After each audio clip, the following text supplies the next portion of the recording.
Halo guys, Rusia akhirnya benar-benar menyerang Ukraina. Presiden Vladimir Putin mengumumkan operasi militer secara resmi Kamis 24 Februari tahun 2022. Serangan Rusia kemudian dimulai dengan ledakan di sejumlah kota Ukraina termasuk Kiev, Odessa, Kharkiv, dan Mariupol. Hingga saat ini ketegangan masih berlangsung. Sebenarnya dulu Ukraina rapat dengan Rusia, namun pemimpin Ukraina sekarang lebih dekat ke barat dan ingin menjadi bagian dari NATO. Padahal ketika perang dingin terjadi sebelum 1990, orang-orang Ukraina dan Rusia bersatu dalam sebuah negara federasi bernama Uni Soviet. Uni Soviet setelah Jerman kalah pada Perang Dunia Kedua memiliki pengaruh belahan timur Eropa. Tak heran jika negara-negara di benua Eropa bagian timur juga menjadi negara-negara komunis. Pada tahun 1991 Uni Soviet dan Pakta Warsawa bubar. Di tahun yang sama Ukraina memberikan suara untuk memerdekakan diri dari Uni Soviet dalam sebuah referendum. Presiden Rusia pada saat itu Boris Yeltsin menyetujui hal tersebut. Selanjutnya Rusia, Ukraina, dan Belarusia membentuk Commonwealth of Independent States atau CIS. Namun perpecahan terjadi. Ukraina menganggap bahwa CIS adalah upaya Rusia untuk mengendalikan negara-negara di bawah kekaisaran Rusia dan Uni Soviet. Pada Mei 1997, Rusia dan Ukraina menandatangani perjanjian persahabatan.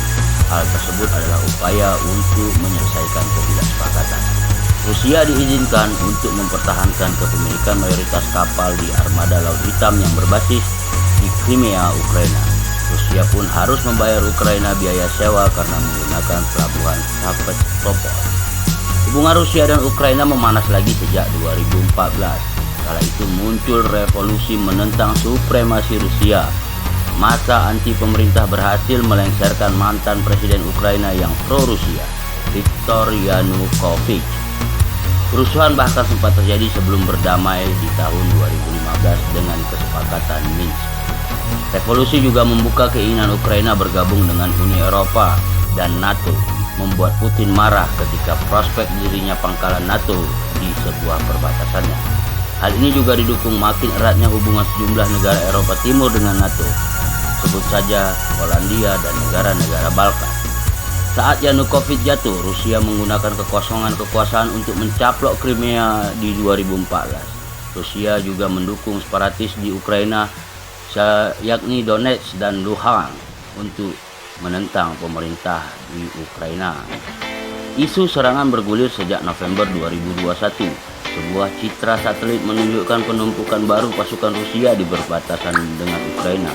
Moskow diyakini Barat memobilisasi 100.000 tentara bersama dengan tank dan perangkat keras militer lainnya. Intelijen Barat menyebut Rusia akan menyerang Ukraina. Di Desember, pemimpin dunia seperti Presiden Amerika Serikat Joe Biden mengingatkan Rusia tentang sanksi ekonomi Barat jika menyerang Ukraina karena laporan yang semakin intens soal militer di perbatasan. Sejumlah pemimpin Eropa seperti Presiden Prancis, Presiden Turki turun gunung menginisiasi negosiasi antara keduanya. Di sisi lain, Rusia juga mulai melakukan latihan militer besar-besaran sejak awal Januari 2022. Semua angkatan laut dikerahkan, latihan ini juga dilakukan di darat. Rusia bekerjasama dengan Belarusia, tetangga dekat sekaligus sekutu. Rusia membantah akan menyerang kala itu, namun Putin mengajukan tuntutan keamanan yang terperinci kepada Barat. Salah satu poinnya meminta NATO menghentikan semua aktivitas militer di Eropa Timur dan Ukraina. Rusia meminta aliansi tersebut untuk tidak pernah menerima Ukraina atau negara-negara bekas Soviet lainnya sebagai anggota. Oke guys, itulah tadi salah satu penyebab perang antara Rusia dan Ukraina. Jadi kemarahan Rusia dipicu karena keinginan Ukraina yang disambut baik oleh NATO untuk bergabung dengan Pakta Pertahanan Eropa itu. Sekian dulu guys, kita tunggu saja berita selanjutnya dari perang antara Rusia dan Ukraina. Terima kasih telah menonton channel ini. Kalau berasa sangat bermanfaat, silahkan share kepada teman-temannya. Jangan lupa juga untuk like, komen, dan subscribe.